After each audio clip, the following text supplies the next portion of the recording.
Северна Македонија подготвува нова пратка воена помош за Украина. Овој пат станува збор за борбени хеликоптери. Во одговорот што го добивме од Министерството за одбрана, меѓу редови се чита дека во Скопје веќе се разгледува барање пратено од Киев за асистенција во форма на хеликоптери.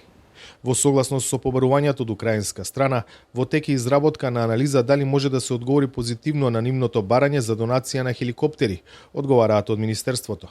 Станува збор за армиските Ми-24 хеликоптери. Оваа флота од 12 летала веќе извесен период не е оперативна. Тоа се тешко вооружени и оклопни борбени хеликоптери од советско и руско производство, чија набавка почна за време на конфликтната 2001.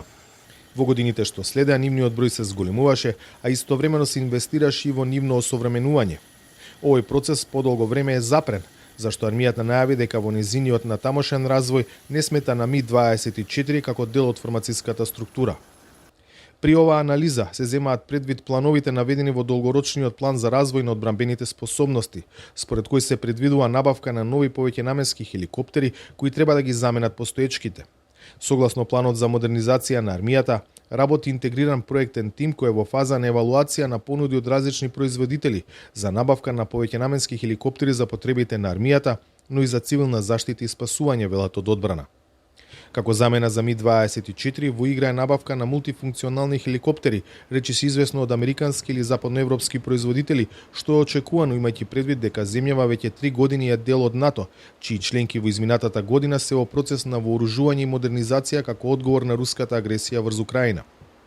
Доколку се даде зелено светло за Ми-24, тие ќе дополнат актуелната листа вооружување кое досега е пратено за Украина и опфаќа пешадиско вооружување и муниција, артилериска опрема, тенкови, авиони од типот Сухој-25, средства и опрема за водење противоклопна борба, опрема за противвоздушна одбрана, опрема и муниција на военото воздухопловство и интендантски материјални средства. Од стартот на војната, Северна Македонија се вклучи во бранот помош за Украина. Информацијата која дури минатата недела беше делумно декласифицирана и тоа за видот на оружјето што се праќа, но не и за неговата количина. За Гласот на Америка, од Скопје, Владимир Мирчевски.